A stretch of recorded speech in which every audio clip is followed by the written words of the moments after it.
أعوذ بالله من الشيطان الرجيم. بسم الله الرحمن الرحيم. الحمد لله القائل فلما تجلى ربه للجبل جعله دكا وخر موسى صعقا فلما أفاق قال سبحانك تبت إليك وأنا أول المؤمنين. أشهد أن لا إله إلا الله وحده لا شريك له وأشهد أن محمدا عبده ورسوله. اللهم صل على سيدنا محمد عبدك ورسولك النبي الأمي وعلى آله وصحبه وبارك وسلم. اللهم نور قلوبنا بنور هدايتك كما نورت الأرض بنور شمسك أبدا أبدا برحمتك يا أرحم الراحمين. Tuan-tuan dan puan-puan yang dirahmati Allah sekalian, pada malam ini saya ingin membacakan satu hikmah daripada kitab Hikam yang menyentuh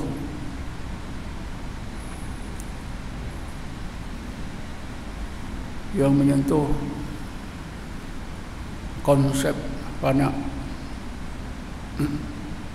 konsep fana fillah. Kalimah fana mungkin kita selalu dah dengar. Tak rosak sikit lah. Tak clear.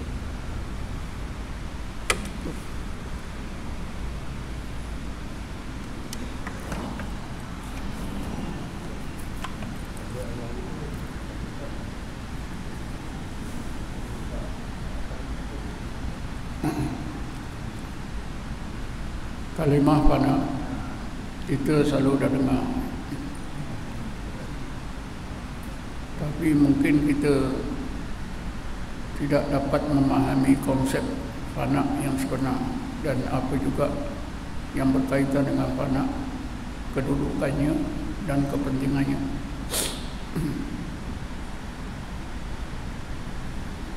Kerana kurangnya maklumat tentang fana, maka masyarakat kita selalu salah faham. Bila kita berzikir sekejap saja, terkujat-kujat, kita kata fana. Adakah itu fana? Selalu juga kita tengok dekat YouTube, satu kumpulan orang berzikir bergerak-gerak, menari-nari sampai dipandang oleh syariat begitu buruk. Bila ditanya kenapa begitu, mereka jawab fana. Betul ke itu fana?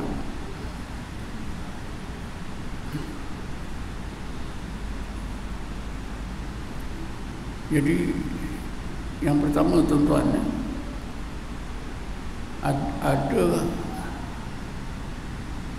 adakah fana ini memang disyariatkan dalam Islam atau tidak? Kalau disyariatkan, apakah dalilnya? Jawapannya, fana memang disyariatkan oleh Allah di dalam Islam. Dalilnya, kalau daripada hadis Nabi, ialah sabda Rasulullah SAW, al-ihsan an ta'budallah ka'annaka tarahu fa in lam takun tarahu fa innahu yaraka. Ihsan itu anda beribadat kepada Allah seolah-olah anda melihatnya. Jika anda tidak terasa melihatnya, anda akan terasa sentiasa dilihat oleh Allah. Hadis ini sebenarnya tuan-tuan, Rasulullah menceritakan tentang fana. Bila seseorang difanakan oleh Allah, orang tersebut akan mengalami seolah-olah melihat Allah. Jadi dengan sendirinya hadis ini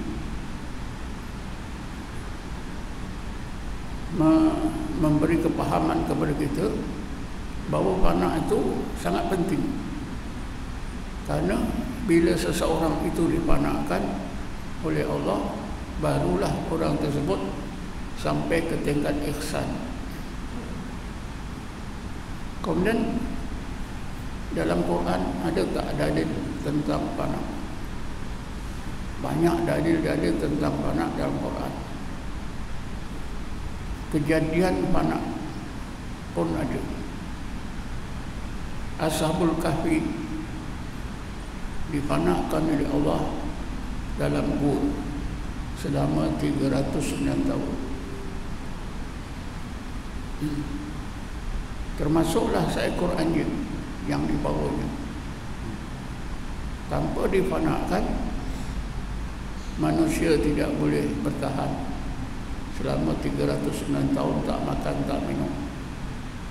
Pakaian pun tak rosak. Begitu je cerita tentang Nabi Allah Uzair yang disebut dalam Quran, dimatikan oleh Allah selama 100 tahun. Sebenarnya bukanlah Nabi Allah Uzair itu mati. Dia difanakan oleh Allah dalam keadaan bersandar di sebatang pokok. Dia penat, dia bersandar sekejap. Bila dia terjaga, dia baliklah kampung.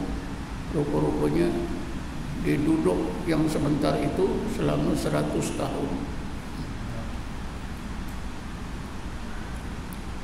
Kemudian Nabi Musa juga difanakan oleh Allah dalam ayat 143. Tadi saya bacakan ayatnya. Bismillahirrahmanirrahim. Falamma tajalla rabbuhu lil jabali ja'alahu dakka wa kharra Musa sa'iqa. Falamma afaqa qala subhanaka tubtu ilaika wa ana awwalul mu'minin. Maka apabila Tuhan Allah menampakkan, menzahirkan tanda kewujudan zatnya yang maha suci, yang laisa kamitslihi syai'un, tak ada sesuatu yang serupa dengan zat Allah, mendosi Bukit Tursina itu, menjadikan Bukit Tursina itu hilang lenyap. Nabi Musa lalu jatuh tersungkur panas. Falamma afaqa, maka apabila Nabi Musa pulih daripada panasnya, dia segera berkata, subhanaka tubtu ilaika wa ana awwalul mu'minin.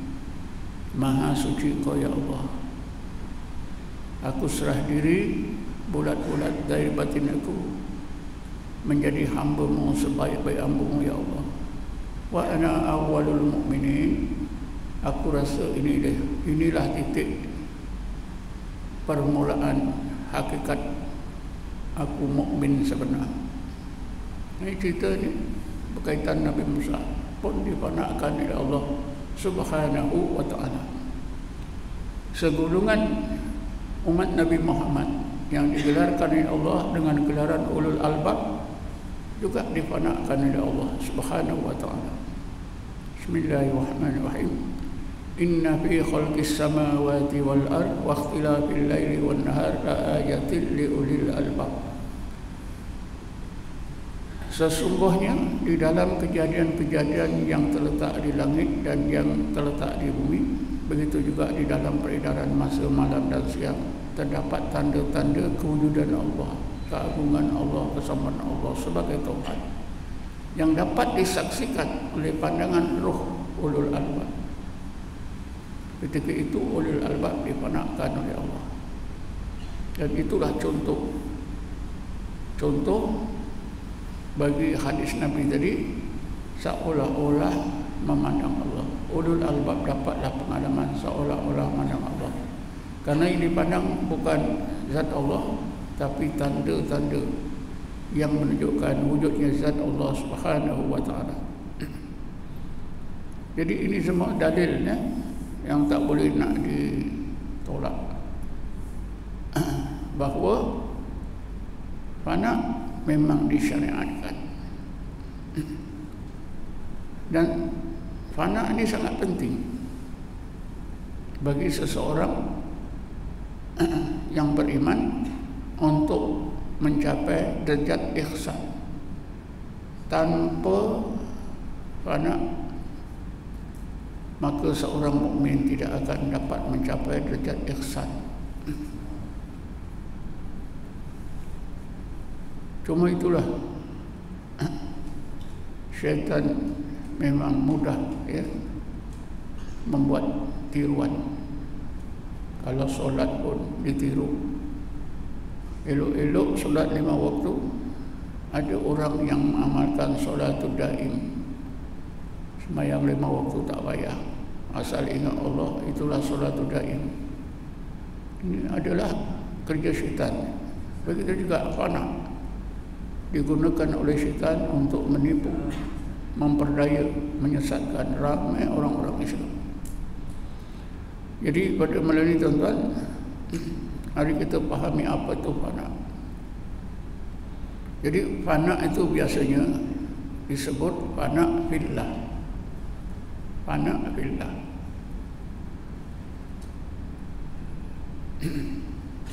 Kalau baqa disebut baqa billah. Kalau fana billah. Mungkin hadis Nabi, sebuah hadis Nabi lain boleh kita gunakan untuk memahami fana. Rasulullah SAW bersabda, Bismillahilladzi la yadurru ma'asmi syai'un fil ardi wala fis sama' wa huwas samiul alim. Hadis ini Rasulullah menjelaskan, bila seseorang mukmin itu tenggelam dalam nama Allah, tenggelam dalam lautan nama Allah, maka apa saja makhluk yang mau membahayakannya tidak akan berkesan. Jadi bila seseorang itu ditenggelamkan oleh Allah dalam namanya, ismu zatnya, yaitu Allah, ketika itulah orang tersebut dipanahkan oleh Allah. Sebab itu setengah ulama tasawuf menggariskan syarat, menentukan syarat bagi seseorang mukmin yang dipanahkan oleh Allah. Mesti ada 3 syarat. Syarat yang pertama, hatinya ingat Allah saja, tidak ingat yang lain. Syarat yang kedua, sifat-sifat yang tercela zahir dan batin sudah tidak ada pada orang tersebut. Maknanya selagi seseorang itu ada bersifat yang tercela, maka tidak layak dia menerima kurniaan fana daripada Allah. Yang ketiga, sifat-sifat mahmudah, sifat-sifat yang terpuji zahir dan batin sudah terhias pada orang tersebut. Bila ada 3 syarat ini, barulah seorang mukmin itu layak menerima fana daripada Allah.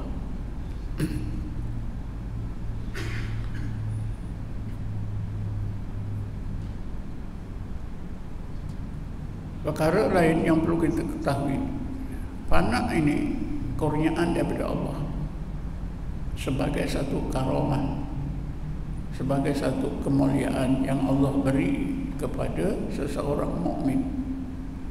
Oleh kerana fana ini karamah, maka berlakunya sekali. Ya, taklah ingat ya, fana ini berlaku pada seorang mukmin seumur hidup sekali. Tidak berulang, tidak 2 kali, tidak 3 kali. Kita dapati, ya, saya dapati, ya, ada kumpulan-kumpulan orang zikir ni. Bila dia zikir, fana. Bila zikir, fana. Ini bukan fana, ini fana jin, ya, fana jin. Dia terkejut-kejut, Allah, Allah, Allah, Allah, Allah. Orang yang tak faham, rakan-rakan yang tak faham, dia kata ustaz dia ni bila berzikir memang fana. Ini sebenarnya bukan fana, ini fana syaitan. Pasal apa? Fana hanya berlaku sekali. tidak berulang. Jadi kalau fana itu memang apa itu terjadi pada seorang, sehingga kita semua faham, kita semua tahu haji ini kalau zikir dia fana. Itu menunjukkan itu bukan fana, itu fana syaitan. Orang macam ni boleh diobat. Bila syaitannya itu kita keluarkan, dia tak akan berlaku lagi. Jadi tadi syaratnya, syarat fana itu yang pertama, hati mesti ingat Allah saja. Inilah yang disebut oleh Ibnu Athaillah di dalam kitab hikamnya. Ibnu Athaillah menyebutkan awrada alaikal warida liyukhrijuka min syidni wujudika ila qada'i syuhurika. Allah lempahkan ke dalam ruang hati anda nur al-wisal, supaya hati anda supaya nur tersebut dapat mengeluarkan diri zahir batin anda daripada penjara wujud diri. Lalu anda akan diletakkan oleh Allah di medan luasnya, medan musyahadah anda terhadap rahsia-rahsia Allah Subhanahu wa ta'ala. Hikmahnya, menurut Ibnu Athaillah dalam hikmah ini, seseorang yang berzikir itu hatinya akan dihidupkan oleh Allah, kemudian dilimpahkan ke dalam hati yang hidup itu nur. Inilah yang disebut warid. Warid itu ialah nur. Al-waridu nurun yaktifuhu Allah Ta'ala fi qalbi man akhabbahu min ibadihi. Warid itu ialah nur yang Allah limpahkan ke dalam ruang hati orang-orang yang dikasihi dari kalangan hamba-Nya. Ibnu Athaillah menyebutkan tentang nur ini bukan memandai-mandai, ada dalilnya dalam Quran. Bismillahirrahmanirrahim. Awaman kana mayyitan fa ahyainahu wa ja'alna lahu nuran yamshi bihi fin nas. Adakah orang yang hatinya mati lalu kami hidupkan? Sesudah kami hidupkan, kami jadikan dalam hati yang hidup itu nur. Ini dalilnya. Jadi maknanya Ibnu Athaillah mengajar kita tentang nur zikir yang terdiri daripada 3 peringkat: nur yaqadah, nur hudur, dan nur al-wisal. Ini ada dalilnya, bukan beliau suka-suka hati, ya. Karena dalam ayat 122 tak salah saya, surah Al-An'am tadi, Allah berfirman, awaman kana mayyitan fa ahyainahu wa ja'alna lahu nuran. Adakah orang yang hatinya mati lalu kami hidupkan? Hidupnya hati itu dengan apa? Zikir. Sesudah hidup dengan zikir, Allah jadikan dalam hati yang hidup itu nur. Jadi menurut Ibnu Athaillah, nur zikir ini ada 3 peringkat. Yang akhir sekali nur al-wisal. Nur inilah yang membolehkan seseorang itu difanakan oleh Allah, nur al-wisal, ya. Jadi kata Ibnu Athaillah, awrada alaikal warida liyukhrijuka min sijni wujudika ila qada'i syuhurika. Allah limpahkan ke dalam ruang hati anda nur al-wisal, supaya nur tersebut dapat mengeluarkan anda daripada penjara wujud diri ke luasnya medan musyahadah anda terhadap berbagai rahsia Allah Subhanahu wa taala. Ada perkataan-perkataan yang perlu kita fahami, ya. Seperti apa? Penjara wujud diri. Kalimah penjara kita tahulah, ya.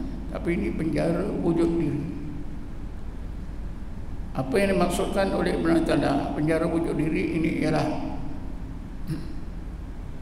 sifat-sifat yang Allah jadikan pada diri kita, yang ada kaitannya dengan sifat Allah.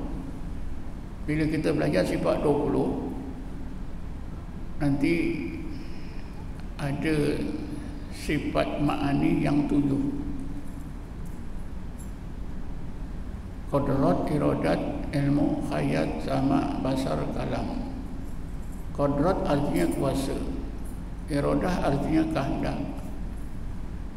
Kan kita ini masih macam ada kekuatan. Kita ini macam ada kehendak, ya. Ilmu, yang ketiga ilmu. Kita ni macam ada ilmu. Betul, kita ni ada ilmu, ya. Kita ni hidup, ya. Kita ni mendengar, kita ni melihat, kita ni bercakap-cakap. Inilah 7 sifat ma'ani: qadrat, iradat, ilmu, khayat, sama, basar, kalam. Kita semua ada kan. Tuan-tuan boleh bangun, boleh duduk, ini kekuatan. Ada daya kekuatan, ada pendengaran, ada penglihatan, ada ilmu, ada percakapan, ya. Malahan ada perbuatan. Ini semua tuan-tuan, semua ini ibarat penjara, hijab yang memenjara hati kita, akal kita, sehingga kita tak boleh kenal Allah. Kita fikir kitalah yang ada kekuatan. Bila kita tengok batu depan kena tiang, batu kuat, besi kuat, kita fikir besi kuat. Kalau besi kuat, Allah kuat. Ada 2 yang kuat. Jadi 7 sifat ma'ani ini menghalang kita daripada mengenal sifat apa dia? Sifat maknawiyah yang 7. Kaunuhu qadiran, kaunuhu muridan, kaunuhu aliman, kaunuhu khayyan, kaunuhu basiran, kaunuhu sami'an, kaunuhu mutakalliman.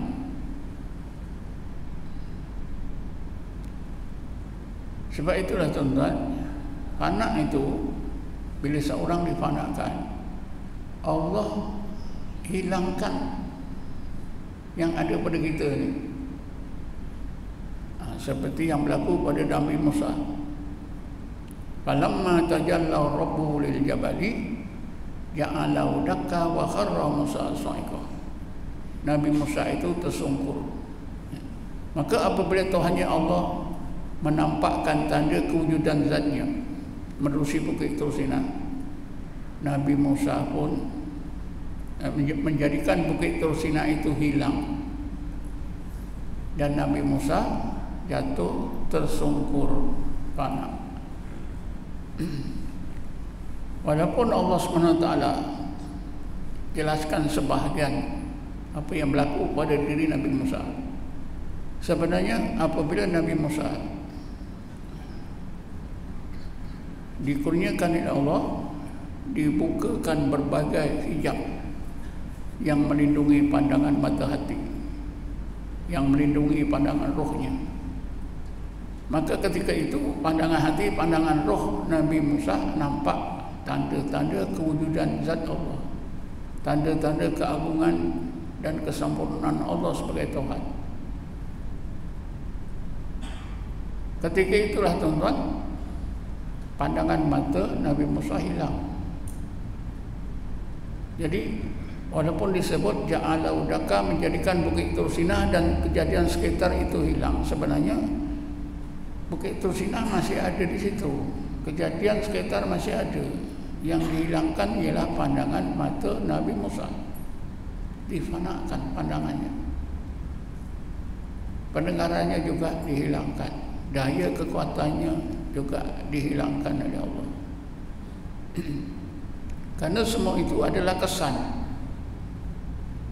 Pandangan kita, pendengaran kita, daya kekuatan kita, wujud kita ni semua tuan-tuan ni, ilmu kita, hidup kita, ini semua kesan.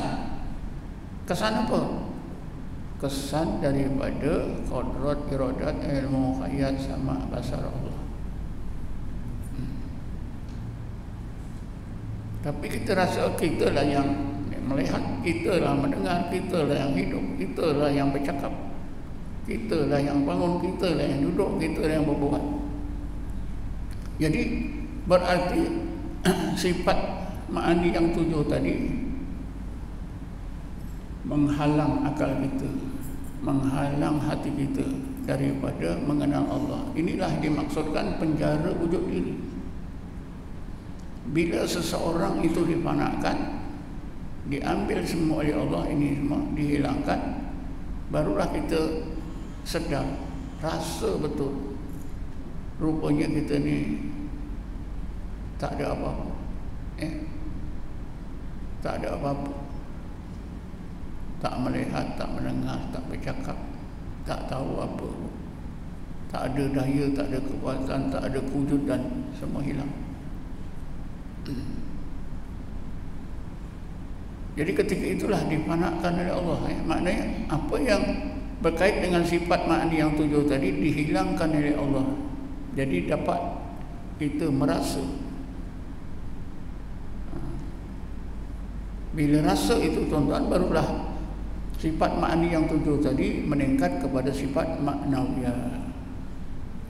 Barulah kita sedar, kita ni kosong, tak ada apa. Cuba kita tengok seorang yang meninggal dunia, apa dia? Matanya elok tak nampak, telinganya dengar, telinganya masih elok tak dengar, semua anggotanya elok tak bergerak, tak bernyawa. Itu kan menunjukkan kita hidup ini dihidupkan, kita mendengar, didengarkan, kita melihat. Dalam ilmu tauhid digunakan kesan. Yang memberi kesan yaitu Allah mu'sir. Allahu mu'sir. Dan kita ini asar. Kadang disebut Allah itu khaliq dan kita ini makhluk. Tapi yang lebih mudah untuk kita faham ialah mu'sir dan asar. Mu'sir itu Allah. Penglihatan kita ini kesan daripada penglihatan Allah. Ya. Pendengaran kita ini kesan daripada pendengaran Allah. Ilmu kita ini kesan daripada ilmu Allah.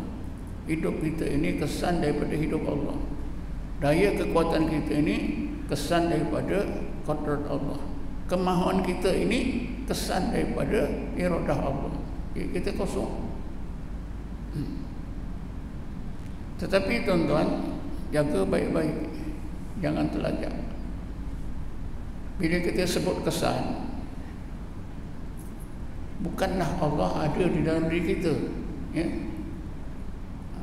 Kalau kita iktikadkan kalau gitu Allah ada dalam diri kita, ini tak boleh.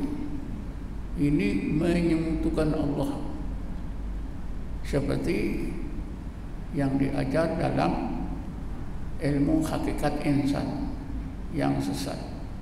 Kalau tuan-tuan belajar ilmu hakikat insan,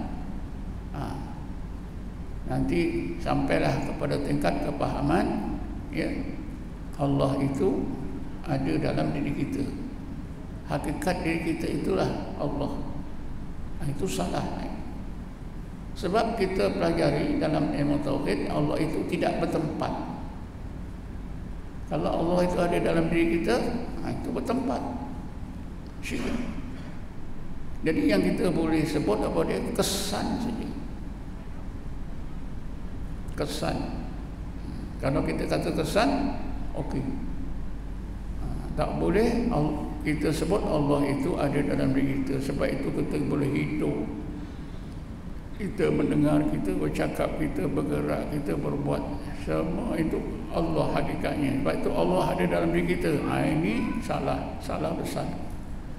Ini pahaman apa? Pahaman hululiyah, pahaman ittihadiyah yang sudah disepakati oleh ulama ahli sunnah wal jamaah menjadi zinjik terkeluar daripada Islam. Jadi macam mana kita nak iktikad? Kesan saja.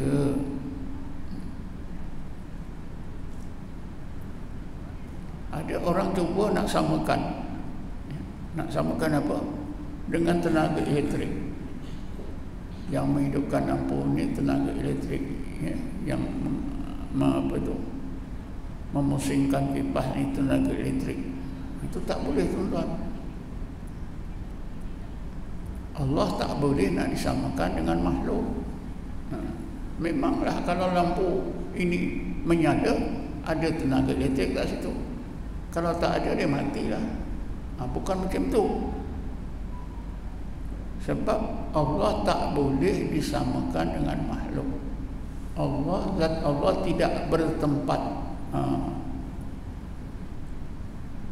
Apapun, naklah kita pegang Suratul Ikhlas. Suratul Ikhlas ni sangat penting. Walaupun ringkas, selalu kita baca. Untuk apa, tuan-tuan? Untuk membetulkan tauhid kita. Bismillahirrahmanirrahim. Qul huwallahu ahad. Allahu samad.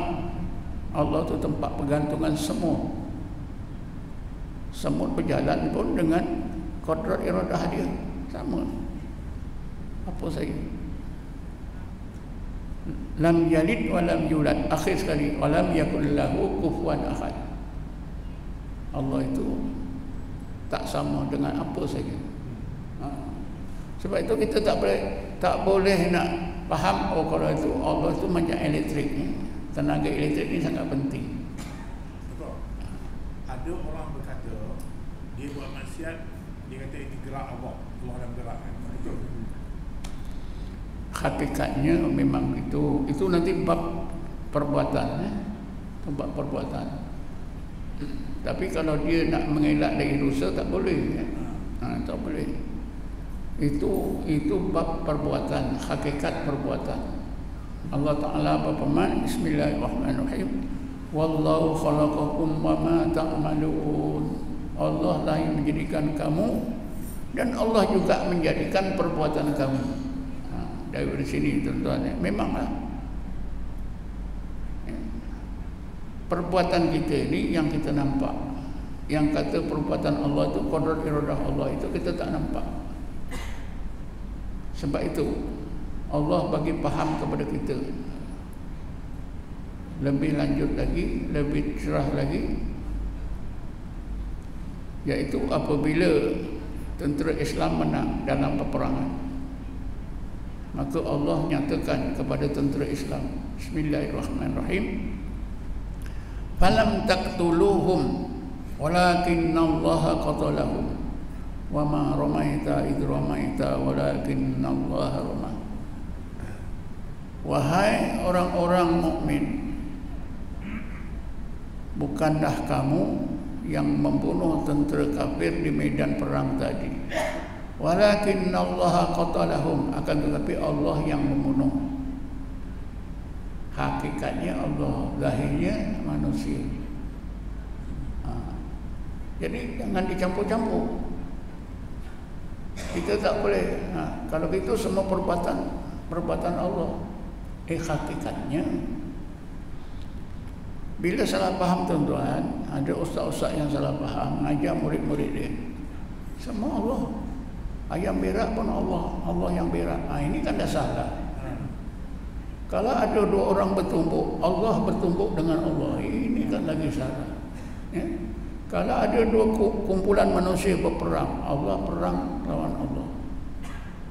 Kalau kita duduk dalam hakikat ini, kita curi barang orang, kita nampak, kita rasa Allah yang ambil, tak berusaha. Ini lagi. Ini tak boleh ni. Tapi ada orang yang berpegang macam itu. akhirnya kena tangkap, masuk penjara lah. Hakikat. Jadi tak boleh samakan. Jadi tadi persoalan tadi, kalau kita buat dosa, kebolehan orang untuk membuat dosa itu, kemampuan dia berbuat itu qudrat iradah Allah. Tapi perbuatan manusia itu masih diakui oleh Allah. Kan dalam ayat, falam taqtuluhum. Wahai orang-orang mukmin, kamu bukanlah yang membunuh. Allah kan akui ada perbuatan manusia yang zahir. Ya. Walakinnallaha qatalahum. Ini yang batin, yang kita tak nampak. Jadi jangan kelirukan. Perbuatan makhluk itu yang zahir, yang disebutkan perbuatan Allah itu yang batin, itu qudrat dan iradahnya yang kita tak nampak. Bagaimana kita tak nampak zat Allah, begitulah perbuatan Allah kita tak nampak. Karena yang berkuasa itu zat. Ya. Dalam akidah Ahlussunnah wal Jamaah, yang melihat itu zatnya. Kalau Wahabi, yang melihat itu matanya. Beza tak? Beza. Ya Allah melihat tentulah pakai mata. Ini Wahabi kan? Tapi dalam akidah Ahlussunnah, yang melihat itu zatnya, yang berkuasa itu zatnya, yang berilmu itu zatnya. Sebab itu disimpulkan dalam ilmu tauhid, as-sifatu ainul zat. Sifat itulah zat, tidak lain daripada zat. Tapi dalam Wahabi lain kan, kuasa dia kuasa dengan tangan dia, ada mata, malahan ada kaki, ya, duduk di aras. Ya, kursi Allah itu tempat letak kaki. Saya ada satu buku tuan-tuan ni yang saya nak terjemah. Satu buku bertajuk Muqaranah Baina Aqidatul Yahud wa Aqidatul Wahabiyah. Kajian tentang perbandingan akidah Yahudi dengan akidah golongan Wahabi. Ini nanti kalau dah terbit, orang Wahabi marah. Ini kajian yang dibuat di Timur Tengah. Tak macam mana saya boleh dapat satu salinan, saya nak terjemah. Jadi kita dah cakap lagi. Jadi tuan-tuan dan puan-puan sekalian, kita berbalik semula ya. Fana itu memang berlaku ya, dan sangat penting, tak boleh nak ditolak. Cuma fana ini mestilah bagi orang-orang tertentu yang dicontohkan dalam Quran, orang tersebut mesti berzikir seperti golongan ulul albab, alladzina yadhkuruna Allaha qiyaman wa qu'udan wa ala junubihim wa yatafakkaruna fi khalqis samawati wal ardh. Jadi ya, kita berhenti sebentar ya untuk dengar azan, nanti kita sambung dalam beberapa minit.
A'udzubillahiminasyaitonirrajim. Bismillahirrahmanirrahim. Kita sambung sebentar tuan-tuan ya, untuk menutup kuliah kita. Perkara lain yang penting ialah walaupun fana ini melalui amalan zikir dan tafakkur seperti yang Allah terangkan dalam ayat 191 surah Ali Imran tadi, alladzina yadhkuruna Allaha qiyaman wa qu'udan wa 'ala junubihim wa yatafakkaruna fi khalqis samawati wal ard. Tapi kita hendaklah ingat, bukan kita boleh berzikir tafakkur sendiri-sendiri, gaya sendiri tidak boleh. Mestilah zikir tafakkur yang dipimpin oleh seorang syekh mursyid. Ini sangat penting. Kalau tanpa pimpinan seorang syekh mursyid yang biasa, yang mahir, insya-Allah tidak akan tercapai fana yang sebenar. Ketika seseorang itu difanakan, tuan-tuan, antara pengalaman yang disebut oleh Allah dalam Quran ialah Bismillahirrahmanirrahim, taqsa'iru minhu juludul ladzina yakhshawna rabbahum summa talinu juluduhum wa qulubuhum ila dzikrillah. Wujudnya Allah, kekuasaan Allah itu nanti akan nyata dalam rohani orang tersebut, barulah menimbulkan rasa takut kepada keagungan Allah, seluruh badan menggetar-getar. Tapi tidak berterusan begitu, Allah akan tukar, hati akan jadi tenang, seluruh anggota jadi stabil. Summa talinu juluduhum wa qulubuhum ila dzikrillah. Nanti bila sudah keluar daripada panah, Allah letakkan dalam baqa' billah, jadilah seorang mukmin yang sampai pada hakikat iman sebenar, seperti yang Allah sebut dalam firman-Nya, Bismillahirrahmanirrahim, innamal mu'minuna alladzina idza dzukirallahu wajilat qulubuhum wa idza tuliyat 'alaihim ayatuhu zadatuhum imana wa 'ala rabbihim yatawakkalun alladzina yuqimunas salata wa mimma razaqnahum yunfiqun ulaika humul mu'minuna haqqan lahum darajatun inda rabbihim wa maghfiratun wa rizqun karim.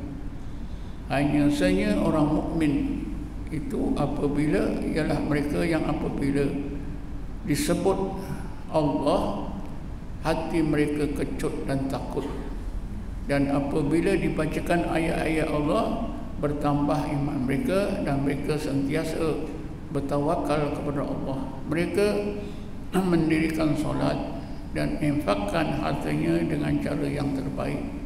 Ulaika humul mu'minuna haqqan. Mereka lah mukmin yang sampai pada hakikat iman sebenar, sampai ke tingkat ihsan tadi. Jadi saya fikir takat inilah untuk malam ni, kita insya-Allah boleh sambung dalam kuliah akan datang. Wallahu a'lam. Assalamualaikum warahmatullahi wabarakatuh. A'udzubillahi minasyaitonir rajim. Bismillahirrahmanirrahim. والصلاة والسلام على أشرف الأنبياء والمرسلين سيدنا محمد وعلى آله وصحبه أجمعين. اللهم اغفر لنا وارحمنا، اللهم اغفر لنا وارحمنا، اللهم اغفر لنا وارحمنا، ولآبائنا ولأمهاتنا ولذوي الحقوق الواجب علينا، ولجميع المسلمين والمسلمات والمؤمنين والمؤمنات برحمتك يا أرحم الراحمين. ربنا آتنا في الدنيا حسنة وفي الآخرة حسنة وقنا عذاب النار. ربنا آتنا من لدنك رحمة وهيئ لنا من أمرنا رشدا. وصلى الله على سيدنا محمد النبي الأمي وعلى آله وصحبه وسلم والحمد لله رب العالمين. تقبل الله منكم. منا ومنكم. تقبل.